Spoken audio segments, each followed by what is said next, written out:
This content is for kids. It's not for kids. Isn't that what I said?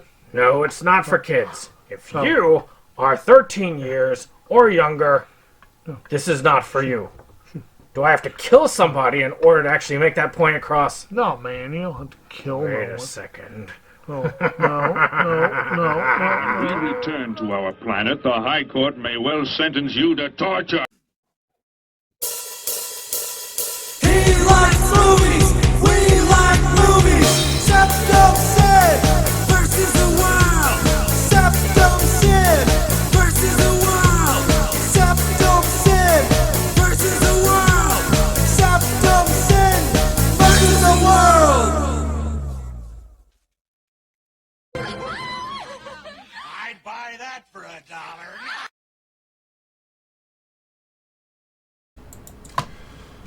Greetings and welcome to another episode of SeptumSin versus the World. I'm SeptumSin, and here we are with another movie review in the Camp Blood series. This week we're covering Camp Blood 666 Part 2. I'm a Camp Blood fan. I'll admit, my expectations were a little bit low for this one. And I'm just going to level with you on this. I didn't want to do this review. I kind of got off of the Camp Blood thing when Children of Camp Blood came out. It wasn't because I disliked that movie. I mean, you can see my review for it. I liked it pretty well. I just kind of got out of things. Things were rough at time, and I just felt like nothing there. And then after I started watching a lot of these other ones, I've just been taken out of it. That makes me a sad panda. Maybe the spark is gone. I don't know. But I did watch this one when it came out, and my feelings about the director of this film, his films, they're kind of hit or miss. And when they miss, they miss. And I kind of had low expectations, and then I watched it, and I mean... No, sir, I don't like it. But, I mean, as time went on, I mean, several friends of mine who were involved with the movie, they say, "No, man, you got it wrong. This is one of the better ones in the series. This is a great film. You should check it out again. You should try it again." And I'm like, well, maybe there's been some time that's passed. I'm not feeling about that certain way. I mean, I've seen a few more films by the director that I actually have liked. Amityville Thanksgiving being one of them. And I thought, maybe I can give this another try again. So, maybe I was too harsh. Maybe I wronged you. I don't know. But let's find out together, shall we?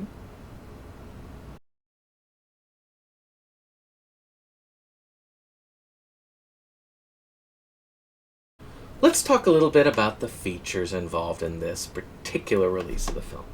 This has sort of almost a Kunaki-ish feel to it. You've got your standard cover here, which is of mid quality. You've got your insert card. You've got your pretty nice disc art quality. You got your burned disc. On board, you have a commentary track. You have a kind of an extended rough cut-ish, and you have, I guess, a kind of a bonus feature. It's not really that much, and then you have some trailers and some little, like, photos and stuff like that of the film. It's a decent amount for this kind of thing. When you sometimes only get trailers on these, that's not bad. But there's one thing that we're missing, and that's subtitles. You know, I think I might go on a rant. You know what really grinds my gears? No, I'm not going on a rant here. You know how I feel about subtitles if you've watched my reviews in the past. Subtitles open up your audience. You're able to actually have more people see your film. Because if they can't hear your film, and when you've got a genre where the sound quality in the films are usually crap, it's good to have the ability to read what they're saying. That way you're not missing anything. And I know that it takes some time, but I know it's also very doable these days with current technology. This isn't like this came out 20 years ago. Micro rant over. Frankly, my dear, I don't give a damn.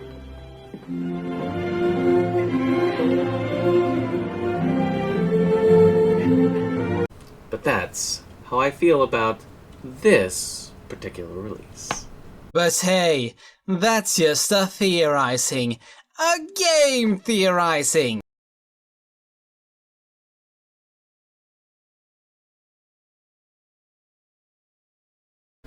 So let's talk a little bit about the plot.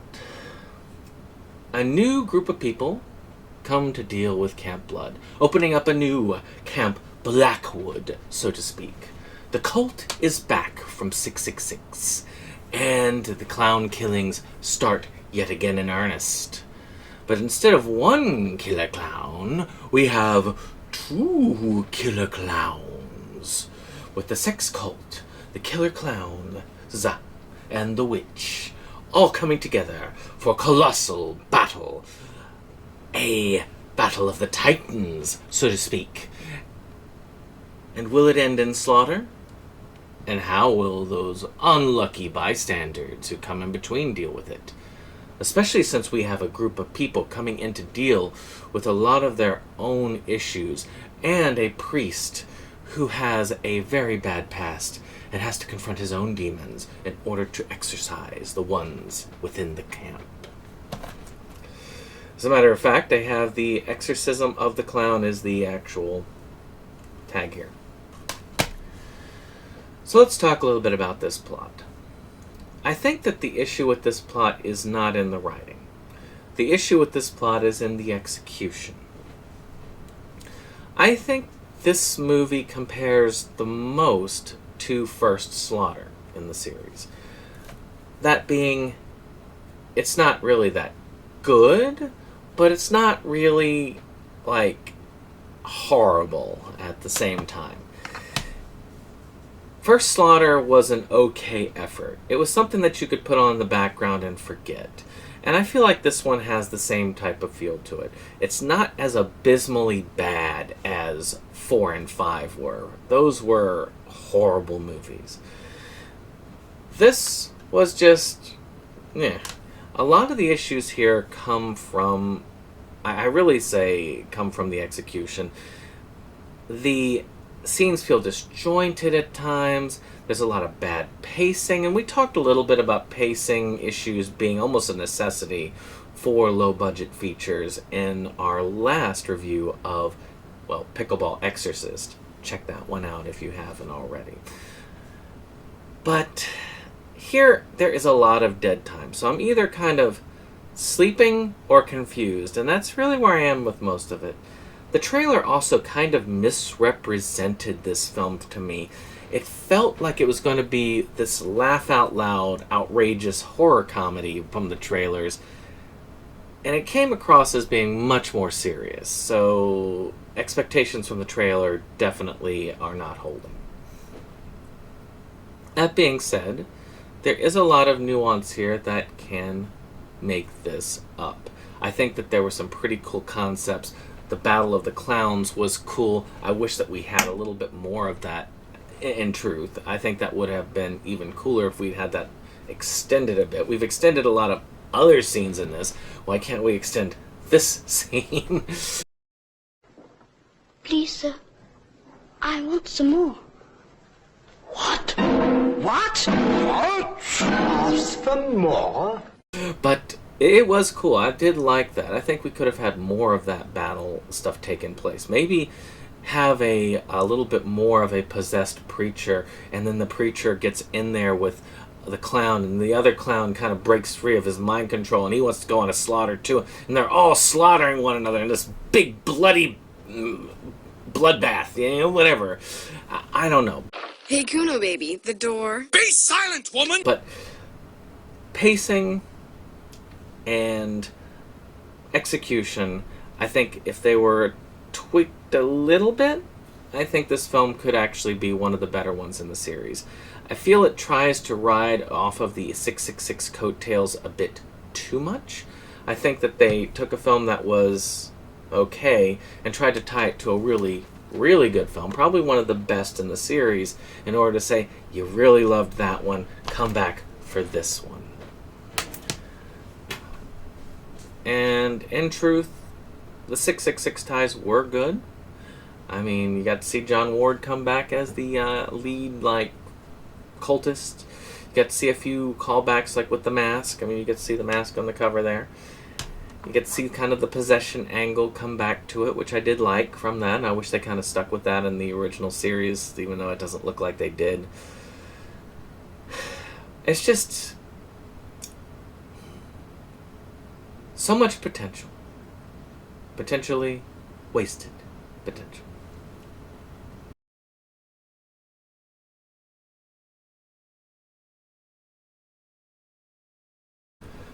Let's talk a little bit about the acting. I felt like the acting in this film kind of set a lower bar than I'm used to for the series. There were parts where people would not be fully getting their lines out as needed and would be stuttering and kind of tripping over things, and this kind of took me out of the experience. I mean, there is a certain amount of lower quality acting that I expect from these types of things, but again, this one was harder to ignore. I think the use of pay-to-play in film probably contributed to this, and definitely contributed with the pacing. I think that this is a mixed bag, and I feel like when you open the box, the Pandora's box, for pay-to-play, it can be abused. I'm not sure it was abused too terribly on this end, but when you're doing that, you're, one, getting people in that are kind of uncertain. You're dealing with a lot of long distance. This is somebody who actually has done some pay-to-play parts before. You've got to really work hard as a director, I think, and care a lot as a director for this to work well. You also have to be very good at editing these things in, especially the pictures and so on. It is a difficult thing. Now, with that being said, there were a couple of highlights in this. Andy Davis was particularly my favorite in the film. He did an amazing job, acted well. I believed his character, didn't take me out of it. There were a few trips here and there, but again, I don't blame him for it. And also, I love John Ward in anything he does. He's got a presence that just radiates in the film. Now, I'm not going to blame the actors for this, those that are actual actors. I mean, pay-to-play parts varies, because these people aren't actors. These are people who plunk down money to be in a film. Shut up and take my money! It's, I look at this and say that it's not really about the actors, it's really about the direction. Because you can take a lot of these, and there are many of these same actors under different people. Like Polonia has directed a lot of these people before, and he's gotten some pretty good performances.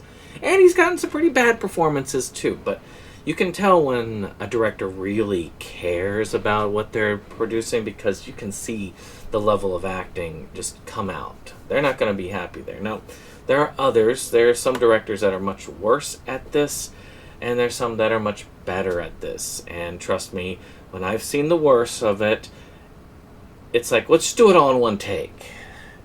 Do it live! I'll write it and we'll do it live! Bad idea. I don't think that's the case here necessarily, but I do feel like I don't blame the actors in this at all. I think that they have the potential. Maybe, like I say, maybe some of the pay-to-play people, I don't know how many of those are actually in it, but definitely could use some work there. Now, there are a couple that I highlight. I like to highlight people that I know in these films. Forrest Bennett plays one of the church group people that comes in and gets slaughtered. He gets slaughtered very early on, which is a sad thing. I love the death scene, but I wish that he had been involved more. I kind of liked his character. I would have liked to get to know his character. Instead, I get to meet his character and goodbye. A friend of mine, Cody, he was also involved in this film, very briefly. Probably one of those pay photos. I don't know. May have been a free photo. I don't know that. But I thought that the utilization of it was excellent. I did find that funny. It was well done. And then finally, Kyle, who we mention in this channel a lot, he had a fun end scene in the credits. With the green screen and the makeup and all of that, I kind of feel like there was something more meant for this performance than what we got. I feel like maybe he was supposed to be one of the cultists in the middle of the film. I mean, those were things that many of those cultist parts could have easily done on a green screen remotely. So I wonder if this was something that was meant to be more and then just kind of got relegated to the end. I'm not sure. I'd be curious to find out more about that. But that's acting. For better or for worse.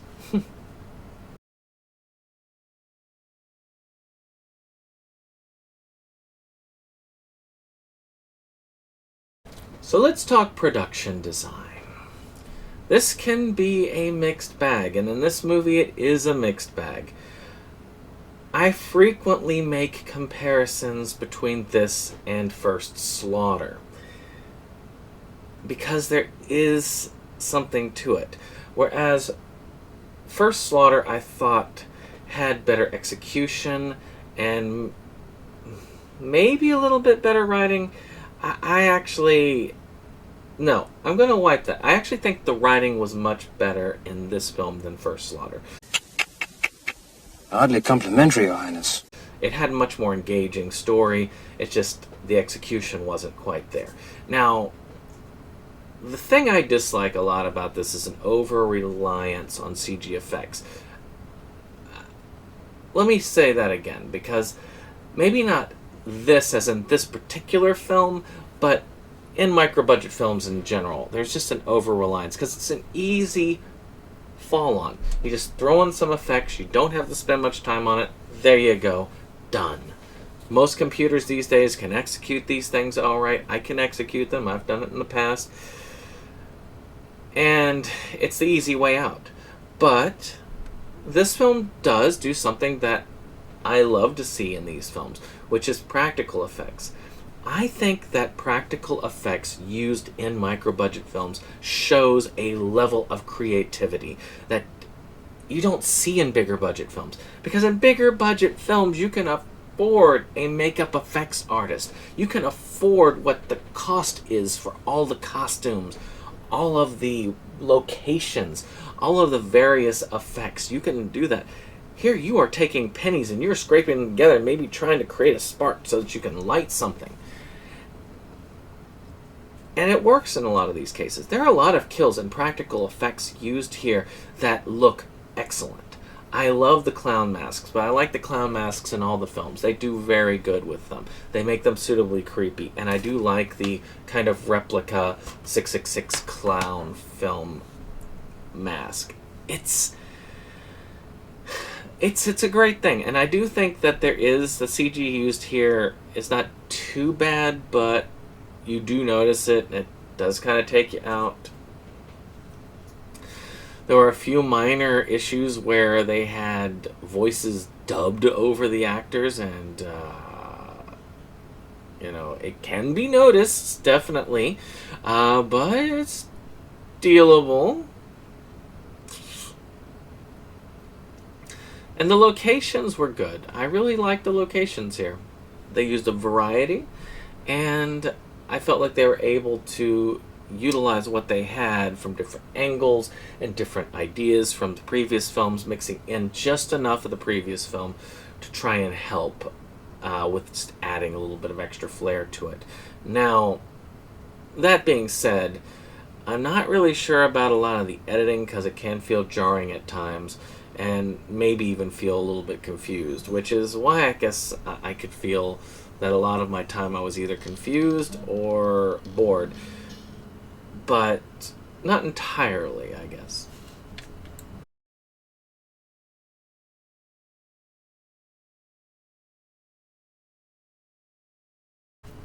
So, now we get to the music. I think the music was good enough in the film. Nothing too bad. I do feel some of the tracks were overused, but I also feel like there were some creative tracks as well. This is a soundtrack which I wouldn't mind necessarily listening to on its own, at least once, just to get a better feel for it, maybe get a little bit of enjoyment out of it. I don't feel like it sticks out. It's not one that I'm remembering. I don't really see this thing and go, oh yeah, that tune, that is this film, yep. No. You could play me any of the music from this film and I wouldn't know where the heck it was coming from. But it works well enough. It does its job, so yeah, that's about it for the music. Good job.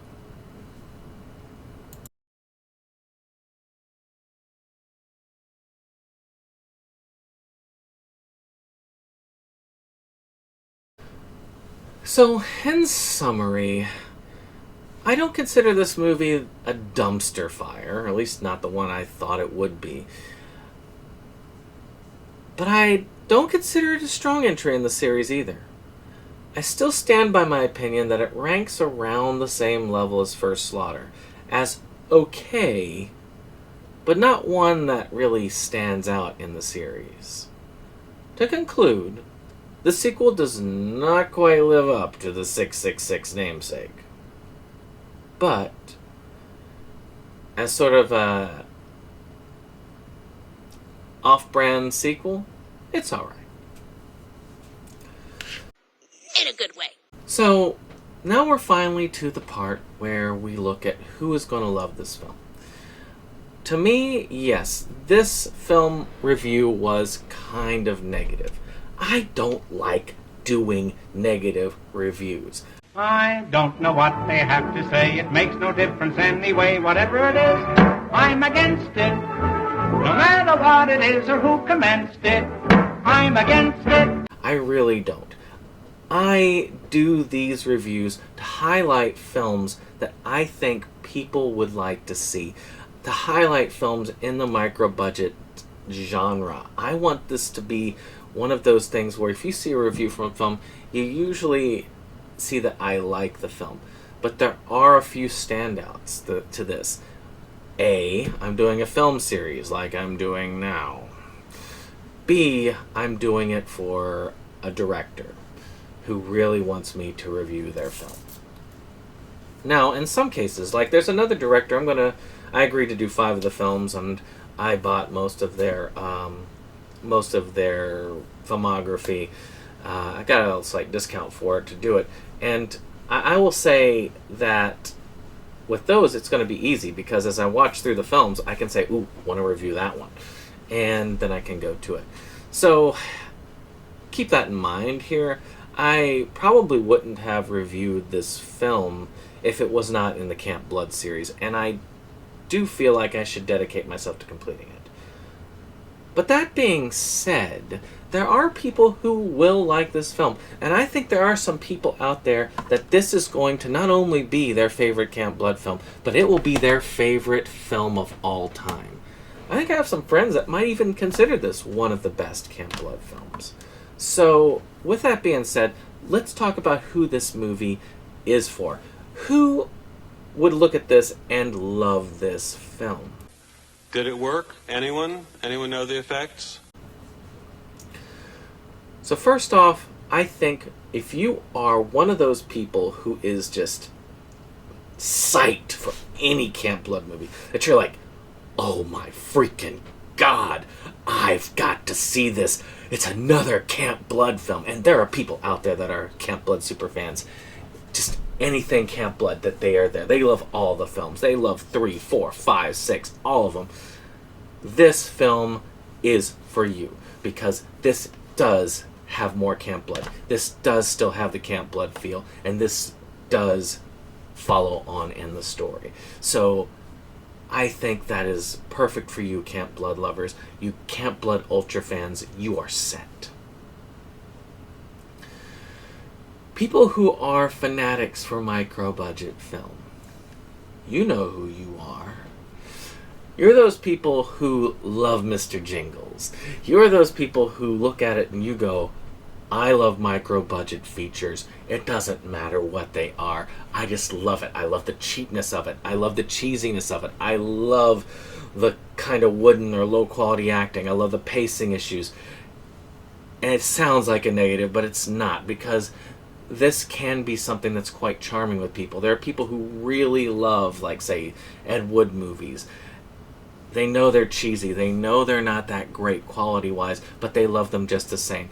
I mean, I like a lot of Ed Wood movies, and I know they're horrible films. So I know that there are people out there like that, and I know there are people who will love this film simply for the sake of it being micro-budget, and it does have all the hallmarks that you people out there would love. Finally, I think anybody who is a big Will Colazzo fan will love this film. I've seen a number of this gentleman's filmography, for better and for worse. And this has a lot of highlights in this.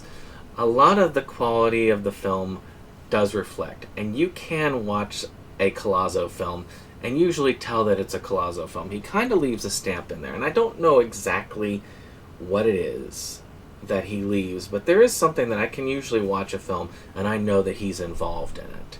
And he's done some really impressive stuff. There were a couple of the shorts, and for instance, Amityville Apocalypse, that I thought were really intriguing. His writing on Camp Murder was spectacular. I mean, that was a great low-budget slasher film, though I am wondering how the second one's going to turn out. I think that there is some quality potential there, and I do feel like there are definite fans of this individual. And if you are a big fan of his, you're going to get more of what you like out of this film. I do think so. So, we're at the end. Where can you buy it? Well, you can go to David Sterling directly. He's on Facebook. He usually takes these responses, and he will definitely sell you that stuff. You can go to his Kunaki account. It should be on there. And finally, you can go to makeflix.com, which you can also get stuff done pretty quickly and easily. So there's a lot of ways you can purchase this film. If you love Camp Blood, if you like micro-budget cinema, and if you love Colazzo, I think this will be the film for you.